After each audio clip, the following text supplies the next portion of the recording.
Madame, Monsieur, voici l'essentiel de l'actualité, à commencer par l'activité du vice-président de la République, Tiemokomé Kone. Depuis hier à Abu Dhabi, aux Émirats Arabes Unis, il va prendre part à la 17e édition de la World Policy Conference, ou la conférence sur la politique mondiale, prévue du 13 au 15 décembre 2024.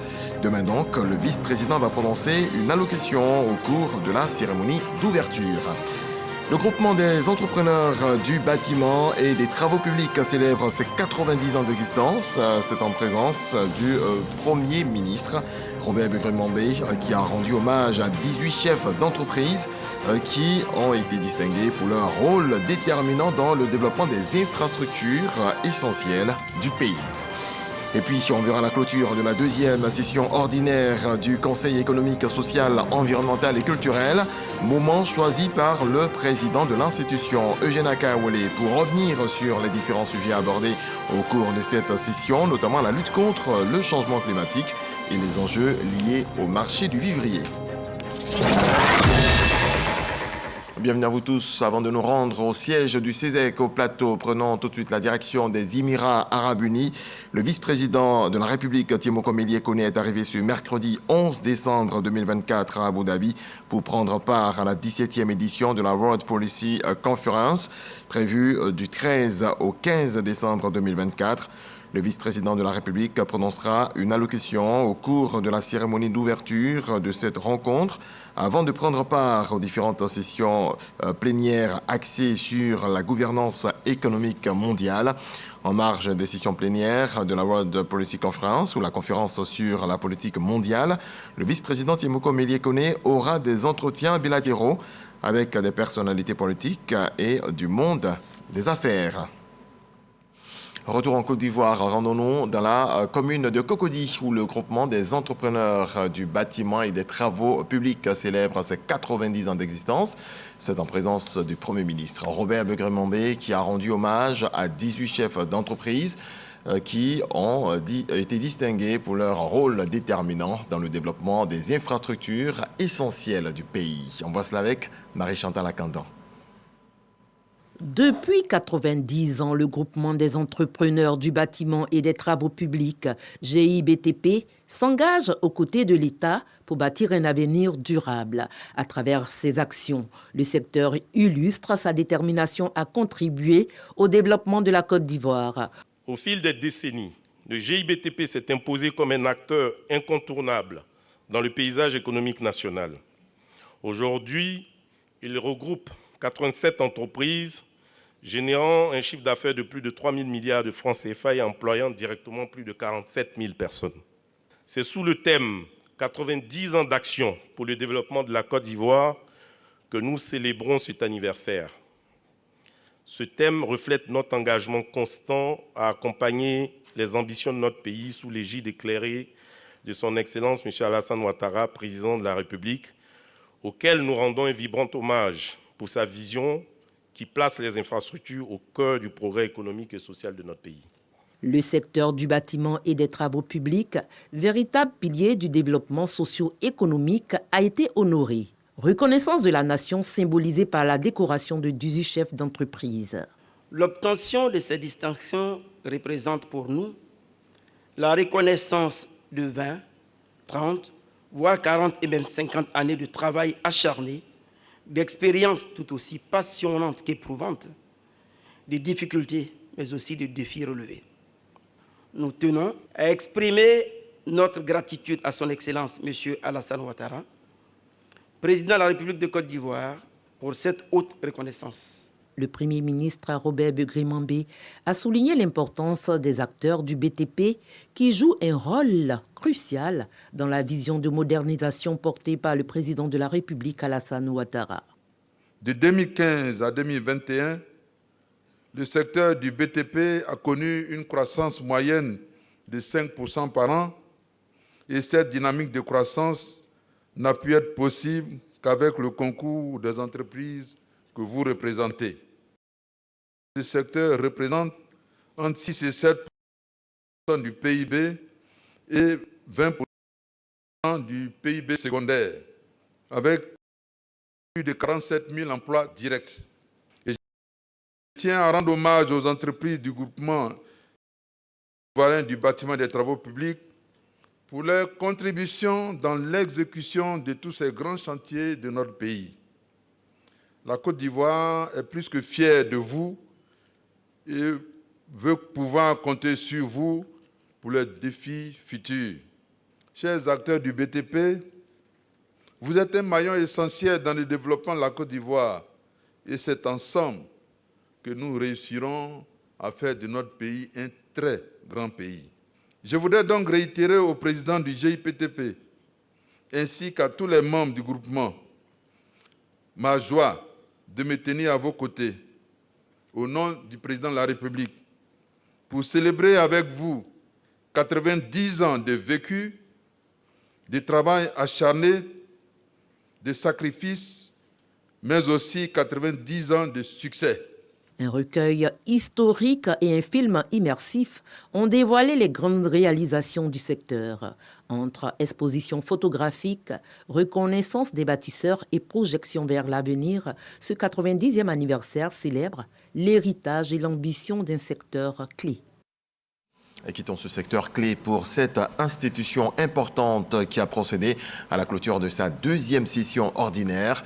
Il s'agit du Conseil économique, social, environnemental et culturel. Moment choisi par le président Eugène Akaole pour revenir sur les différents sujets abordés au cours de cette session. C'était sous les regards du représentant du chef de l'État, Gilbert Kafana-Koné. Carnel Dia.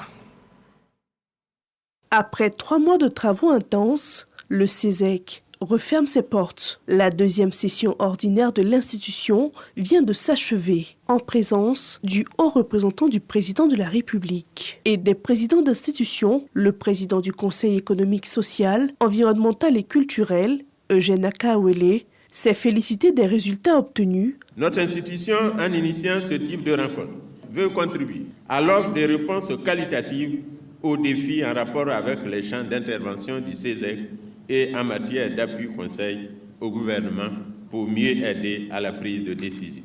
Le programme de la deuxième session ordinaire 2024 a prévu 13 activités formelles concernant 4 rubriques. 11 activités ont été réalisées sur les 13 prévues, soit un taux de réalisation de 85%. Je voudrais souligner avec fierté que les acquis enregistrés et la dynamique dans laquelle est inscrite désormais le CESEC restent tributaires de la ferme volonté du président de la République de faire de ce haut lieu d'échange et de réflexion une source d'information et de recommandations suffisamment pertinentes et crédibles. Lors de son discours, il a rappelé les sujets clés débattus, les consultations menées et les visites de terrain réalisées. Il a également remercié le président Alassane Ouattara pour son soutien constant et annoncé la participation du CESEC au projet ambitieux Abidjan Legacy Programme.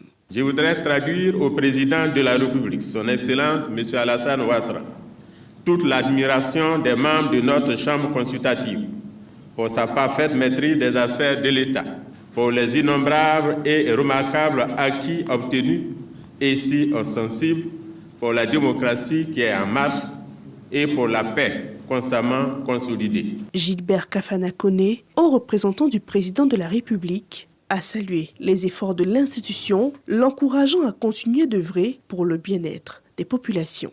Je voudrais féliciter M. Akaole et ses conseillers pour tout le travail qu'ils abattent tous les jours. Le contenu de cette deuxième session montre effectivement leur engagement et je voudrais au nom du président leur demander de continuer à mener donc les travaux dans les conditions aussi brillantes qu'ils ont l'habitude de le faire.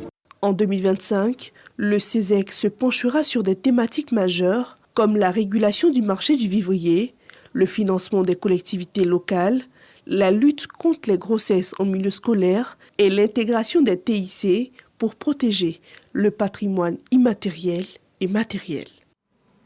Et ces avis émis par le CESEC ont pour la plupart permis d'orienter la politique gouvernementale sous le leadership du chef de l'État. Une politique qui est saluée à travers l'ouvrage d'Amadoum Touré intitulé « Côte d'Ivoire, la Renaissance ». Le livre de 382 pages a été présenté au public. Fatou Fofana, Ambroise Assema, Célestin Frodo. Quelle est votre plus belle réussite en tant que chef d'État ? Demande le journaliste écrivain Amadoum Touré au président Alassane Ouattara. Et la réponse du chef de l'État est sans embâche, c'est la paix. L'œuvre Côte d'Ivoire, la Renaissance s'achève sur une interview exclusive et quelque peu intimiste du président ivoirien. L'interview, je vais vous inviter à la lire parce qu'il s'est livré tel qu'en lui-même, tel qu'il ne l'a jamais fait. Il a parlé de lui-même en tant qu'individu, mais il a parlé de lui-même aussi en tant que croyant, homme de foi, humble, prêt à rencontrer son créateur. Côte d'Ivoire, la Renaissance, un livre de 382 pages, écrit dans un style journalistique alliant enquête, interview et reportage, se laisse cependant lire par tout le monde avec des mots simples et des expressions bien imagées. L'auteur, avec ses casquettes de journaliste, ancien ministre de la Communication du Mali et ancien porte-parole de l'opération des Nations Unies en Côte d'Ivoire, ONUCI, entend laisser des traces d'un parcours, d'une histoire, d'une vie exceptionnelle. L'objectif réel d'une telle œuvre, c'est faire comprendre ce que les Ivoiriens ont pu réussir en 2 mandats du président Alassane Ouattara, les réalisations atteintes, et comparativement au chaos dans lequel le pays vivait et qui menaçait presque la vie du pays. C'est pour montrer surtout comment les Ivoiriens unis, réconciliés, parlant d'une seule voix, regardant dans la même direction, font des progrès incroyables en Afrique et dans le monde. Un décryptage sur les plans économiques, culturels, politiques et sécuritaires a permis aux membres du gouvernement présents à la cérémonie de dédicace de qualifier l'œuvre de très réaliste. Nous pensons que ce livre est un bon témoignage de tout ce que le président a pu réaliser et comment il a réalisé. L'auteur a beaucoup travaillé avec justement beaucoup de sachants, des gens qui sont autour du président, des anonymes, des connus, des moins connus. En tout cas, c'est une œuvre très riche que nous recommandons à tous ceux qui veulent savoir comment est-ce que le second miracle ivoirien s'est construit. Représentant le chef de l'État, le grand chancelier de l'Ordre national Ali Koulibaly a symboliquement reçu 2 ouvrages dédicacés à l'attention du couple présidentiel. Il a aussi donné sa perception de l'œuvre. L'ouvrage d'Amadoune Touré démontre, exemple à l'appui, que le président Alassane Ouattara n'est pas seulement un brillant économiste, mais aussi un dirigeant guidé par le souci de l'amélioration de la vie quotidienne des Ivoiriens et des Ivoiriennes. L'histoire retiendra que le président Alassane Ouattara a atteint l'ambition qu'il nourrissait pendant son magistère, à savoir celle d'accroître la richesse du pays et de mieux la partager au service du progrès social. Sous le magistère du chef de l'État, le pays a retrouvé la prospérité, le goût d'entreprendre, la volonté de vivre ensemble, l'harmonie perdue pendant les années de plomb. De la Côte d'Ivoire avant Alassane Ouattara à la Côte d'Ivoire actuelle, cette Côte d'Ivoire qui a fait son comeback sur la scène internationale, la plume de Amadoune Touré grave pour les générations actuelles et futures l'histoire d'un homme d'État, d'un bâtisseur qui a tracé et continue de tracer les sillons d'une nation ivoirienne forte. Et parmi ces indicateurs qui montrent la force de notre pays, il y a bien sûr la sécurité. Les nouvelles sont bonnes du côté de l'Académie internationale de lutte contre le terrorisme. À Jacquesville, cette nuit, le 3e conseil d'administration de l'AILCT, sous la présidence du ministère d'État, ministère de la Défense, Téné Birahima Ouattara a affiché la satisfaction des autorités ivoiriennes qui bénéficient d'une synergie d'action à travers des collaborations dans la lutte contre le terrorisme. Walter Amadou Ouattara. Académie internationale de lutte contre le terrorisme, AILCT, à Jacquesville. Ce 3e conseil d'administration réunit la quasi-totalité des partenaires financiers et académiques. Le bilan des acquis au titre de l'année 2024 est passé au peigne fin, puis des perspectives sont mises sur la table des échanges. Selon le ministre d'État, ministre de la Défense, on retient un bilan positif. En 3 ans, l'Académie a fait un grand pas en matière de formation de lutte contre le terrorisme surtout. Parce que c'est là donc la vocation de l'Académie, de prévenir, de légiférer en matière donc de terrorisme. Et tout ceci se fait dans un bon esprit. L'Académie a 4 défis importants à relever. Le projet de labellisation pour donc bénéficier de l'excellence de l'Union africaine. C'est aussi donc les conditions de vie et de travail du personnel sur le site. Il y a des formules de formation que nous voulons enrichir, intéresser un maximum de pays africains à adhérer à l'Académie. De 2019 à ce jour, ce sont 1595 stagiaires outillés afin d'être plus efficaces dans la lutte contre le terrorisme. Autre temps fort de cette journée, c'est l'inauguration d'un village de type sahélien, dont des Émirats arabes unis. Il servira de site d'exercice pour permettre aux soldats de se familiariser avec l'environnement qui pourrait être, en réalité, le théâtre de l'application. Restons avec les hommes en armes, cette fois dans un autre registre. L'École nationale des sous-officiers d'actifs NSOA de Bouaké a abrité un mariage collectif. Ce sont plus de 100 soldats et leurs épouses qui se sont dit oui. Gervais Kossi, Charles Tatou. 104 militaires, dont 103 sous-officiers et un militaire du rang, viennent de régulariser leur statut matrimonial. Ces hommes en armes de la 3e région militaire et leurs épouses respectives se sont dit oui devant l'autorité municipale, à savoir Fanta Ouattara, 5e adjoint au maire de Bouaké, mais surtout en présence du chef d'état-major général des armées, le général Lassina Doumbia, qui avait à ses côtés des chefs de grand commandement. Les témoins et proches des mariés ont partagé également ce moment mémorable. Des tourtereaux, avant de convoler en juste noces, ont bien voulu se prononcer. Elle et moi, nous sommes ensemble, ça fait aujourd'hui 15 ans, nous avons 6 enfants ensemble. Voilà, au lieu de la laisser aller marier une autre, je préfère la marier. Donc je l'aime vraiment, parce qu'il fait partie de ma vie. S'il vous plaît. C'est mon cœur. De la facilité qu'aujourd'hui, on passe sur un cap de notre vie, qui est le mariage. Voilà, sa bonté, son caractère, et puis aussi sa grande beauté, qui a fait que je l'ai choisi.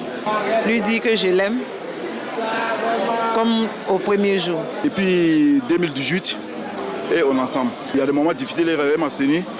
Je ne fais que lui remercier pour ses reconnaissances. Un buffet a été offert aux néo-mariés et leurs convives. Occasion pour le général de corps d'armée, Lassina Doumbia, un homme marié averti, de prodiguer de sages conseils aux différents couples. Si je dois vous donner un conseil, c'est de vous demander simplement d'être transparent avec vos épouses. De vous faire confiance mutuellement. Il faut tout partager avec elles. Et dire que de cette façon, que vous pourrez effectivement sécuriser vos familles. Après les premières, 2e et 3e régions, c'est au tour de la 4e région militaire, avec pour base Korogo, d'accueillir le mariage collectif des forces armées de Côte d'Ivoire. Fassi. Autre volet de l'actualité, le ministère des Eaux et Forêts veut optimiser la mobilisation de ressources, mais aussi les sources de cette mobilisation de dividendes. Cela passe par une juste répartition des bénéfices pour un mieux-être des travailleurs. Pour y parvenir, 2 régies financières ont été créées en 2021. C'est dans le but de les redynamiser qu'une rencontre se tient à Assini. Franck Quadio va au Clao. À Assini, 2 jours de réflexion pour optimiser la bonne marche des 2 régies créées depuis 2021 pour une meilleure gestion financière des ressources des ministères des Eaux et Forêts. Nous avons notre régie qui existe depuis belle lurette et que nous avons décrié le mode de fonctionnement. Qu'aujourd'hui, grâce au ministre, nous sommes venus pour faire des propositions concrètes, de passer à la digitalisation de nos différents documents, de passer au paiement par le Trésor paye. Donc voici plus ou moins des propositions concrètes. Les fêtières syndicales, à l'instar de tous les microcosmes liés au secteur forestier s'impliquent. Les régies d'avancement et de recettes sont un pilier important du fonctionnement des eaux et forêts. Cet atelier vient à point nommé parce que ça va nous permettre d'aller dans la redynamisation du fonctionnement et de la mobilisation de nos ressources au niveau du ministère des Eaux et Forêts. Au ministre Laurent Tchagba de réaffirmer ses attentes, la question est urgente. Lorsque nous allons atteindre nos objectifs en matière de lutte contre le braconnage, en matière de lutte contre le sillage à façon, en matière de lutte contre un certain nombre d'imperfections dans notre ministère, les taxes vont diminuer et la régie pourra être mise en mal. Donc il faut que dès maintenant nous anticipons pour préparer ce qui va remplacer des taxes, pour que les montants à collecter qui doivent permettre à la régie d'être puissante augmente. Notons-le, le ministère des Eaux et Forêts a un effectif prévisionnel de 9 000 hommes d'ici à fin 2025. Le budget mobilisé et adopté en plénière par les deux chambres du Parlement est de plus de 79 milliards de francs CFA. Sur les routes, on parle ce soir de superstition. Rendons-nous à Boaké. Des croyances influencées par la culture, la tradition et les expériences personnelles sont omniprésentes. Par exemple, pour le transport de mortier, du miel ou encore de l'huile rouge, l'on demande une pièce de monnaie ou recommande de badigeonner les 4 roues du véhicule avec des produits avant de voyager. Boubacar Silla et Ulrich Kwaku ont cherché à comprendre. Regardons. La superstition est la croyance irraisonnée fondée sur la crainte ou l'ignorance qui prête un caractère surnaturel ou sacré à certains phénomènes, à certains actes et à certaines paroles. Le foutou n'est pas le premier locataire du mortier, c'est plutôt une pièce de monnaie. Ces pièces qu'il a déposées, si tu payes un mortier pour voyager, si tu n'as pas mis l'argent dedans là, le mortier se gâte. Moi-même, j'ai une fois payé. Je n'ai rien mis. Je suis arrivé là-bas, c'est gâté. C'est un truc qu'on a né pour trouver. On demande à ce qu'on met les pièces dans le mortier. Ça dépend de n'importe quelle pièce. Ça commence à partir de 5 francs jusqu'à une pièce de 500 francs. Ne soyez pas étonnés de voir des pneus de véhicules être badigeonnés de miel ou d'huile rouge. Cette pratique est toute une symbolique. C'est une réalité. Parce que nous, on a constaté que quand on prend les huiles rouges ou le miel avec ce mortier-là, on trouve qu'on fait des bandes sans arrêt. Mais avant de dégueuler, quand on met dessus, là, il n'y a pas de problème. Étant tout petit, on nous a dit que pour voyager avec le miel, il faut d'abord enlever un peu pour frotter les pneus. Alors, depuis ça, quand nous aussi on prend les gens, s'il y a du miel, on enlève, on met sur les 4 pneus, puis ça roule. Pour les fabricants de mortiers, commerçants de miel et d'huile rouge, ces faits ont un caractère surnaturel. Avant d'abattre un arbre pour faire les mortiers, il y a tout un rituel. L'esprit des arbres nous demande un sacrifice et le rituel de mettre une pièce de monnaie fait partie du sacrifice. Ce n'est pas une obligation. L'huile rouge, c'est un produit qui n'est pas totalement fini. Donc, comme c'est un produit de la forêt, et puis, bon, l'Afrique a ses mystères. Il y a les génies qui n'acceptent pas que ça sorte comme ça sans faire un petit sacrifice. Donc pour eux, le sacrifice, c'est de mettre ça sur les roues de l'engin qui va transporter lui. Des croyances souvent rejetées. Je me dis que ce sont des choses superficielles. Parce que le fait que peut-être on peut dire nos parents, ça c'est devenu comme quelque chose, ça devient coutume maintenant qu'il faut respecter ces règles. Sinon, moi, je ne crois pas. Au fait, c'est des histoires que les gens racontent partout. Sinon, c'est archi faux. Pourquoi sommes-nous superstitieux? Comment le devient-on? Quelles sont les origines et les explications des superstitions les plus courantes? Les superstitions ont plusieurs origines. La première source, ce sont les mythes et légendes. Ce sont des formes de croyances en des symboles, en des pratiques qui sont en lien avec la culture, en lien avec la tradition, en lien avec un certain nombre de pratiques culturelles ou bien cultuelles. Ce qui explique la superstition, c'est que les gens ont peur de mourir. Qu'on a peur de mourir, donc on fait tout pour respecter les normes qui sont liées à la superstition. Il y a aussi la quête d'assurer son existentiel. Et donc, tout ce qu'on nous dit, on avale et on applique. En Afrique, comme partout dans le monde, la croyance aux superstitions procure un sentiment de protection. Protection pour certainement passer de belles fêtes de fin d'année, pourquoi pas. Et c'est en cette période que les commerces, magasins et marchés s'animent. Les préparatifs vont bon train. Certains commerçants ont choisi de faire le déstockage de certains articles. Le constat de Ange Parfaite Awa et Sephora Zegui au Grand Marché d'Adjamé. Regardons.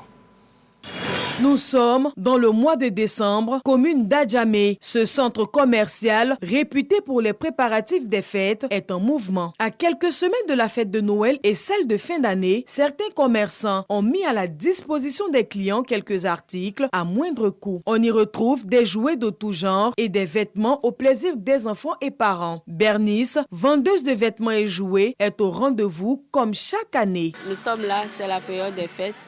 On vient, on travaille du lundi au lundi. On reçoit les grossistes, on reçoit les détaillants. Et puis bon, on contrôle aussi tous les articles qui sortent. On fait des réductions sur les articles. On fait aussi en même temps aussi les soldes et puis bon, pour attirer plus de clientèle. Cette accessibilité des prix des marchandises facilite la tâche aux parents en quête de cadeaux et leur permet de faire quelques économies. Pendant les fêtes là, c'est tellement bousculé. Donc je vois qu'aujourd'hui c'est un peu relax. Quand les fêtes approchent, les prix sont élevés, donc on n'arrive pas du coup à payer. Donc pour le moment, comme les prix sont un peu abordables, donc on préfère acheter en même temps. Maintenant les prix sont un peu bons. Mais quand ça tombe vers la fête, vers le 20 comme ça, quand c'est bon à 3 jours de la fête comme ça, les magasins sont bourrés et puis le prix augmente. Donc maintenant on se sent bien dans le prix, on peut faire nos achats rapidement et puis ça marche quoi. Qu'il s'agisse de se faire plaisir ou de faire plaisir aux autres, ses parents n'hésitent pas à mettre tout en œuvre afin de passer de bonnes fêtes de fin d'année. C'est le moment de se rendre sur les marchés pour faire de bonnes affaires. En politique, l'Union des jeunes du Rassemblement des oufouettistes pour la démocratie et la paix, UJ-RHDP, affiche une détermination sans faille pour soutenir son parti, le RHDP, lors de la cérémonie marquant le premier anniversaire de l'exercice du bureau exécutif national de l'UJ-RHDP, conduite par Mamadou Koné.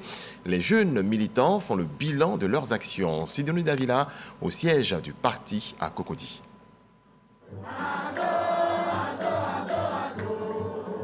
Un an après son installation, le bureau exécutif national de l'Union des jeunes du Rassemblement des oufouettistes pour la démocratie et la paix, l'UJ-RHDP, dirigé par Mamadou Koné, a fait le bilan d'une première année riche en réalisations. Notre priorité a été de remobiliser la jeunesse du RHDP. Nous avons entamé ce travail par un séminaire organisé en mars 2024 à l'INJS. Cette rencontre a été l'occasion pour nous de jeter les bases de nos actions en traçant une feuille de route claire pour renforcer l'unité et la dynamique de l'UJ-RHDP. Ensuite, nous sommes allés à la rencontre des jeunes à travers des meetings de grande envergure. Nous avons multiplié les actions de proximité pour engager et à sensibiliser la jeunesse de notre parti.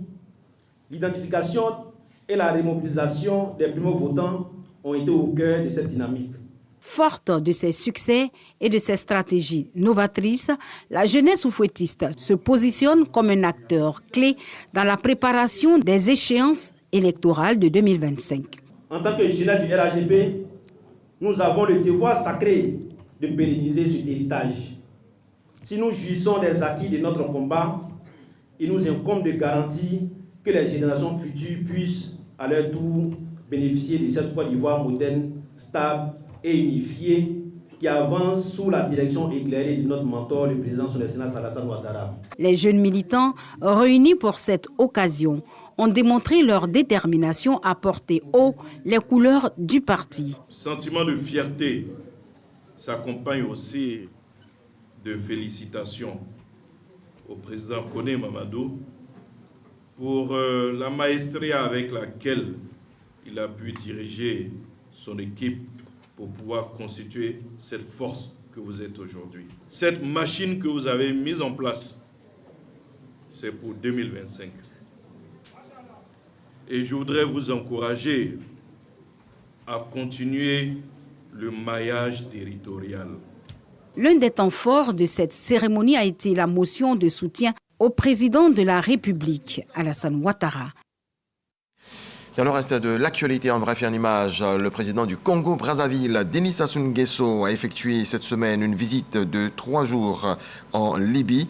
Il s'agit de son premier déplacement dans ce pays depuis 2011. Regardons. La résolution de la crise libyenne est un enjeu majeur pour l'Union africaine. Denis Sassou Nguesso est à Tripoli en qualité de président du Haut Comité de l'Union africaine pour accélérer le processus de paix dans le pays.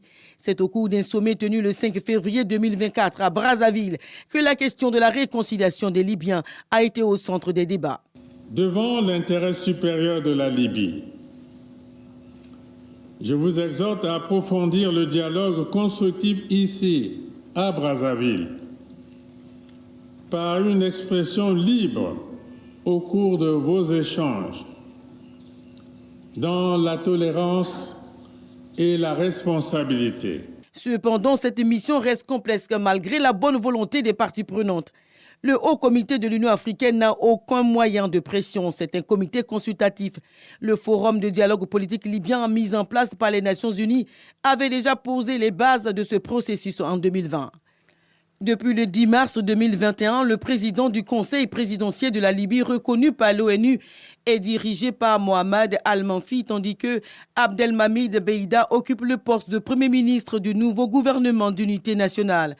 Cette visite vise donc à élaborer une charte de réconciliation en vue d'élections pour l'unité de la Libye. Voilà, c'est tout pour ce 23h. Excellente nuit. Dieu nous garde en vie.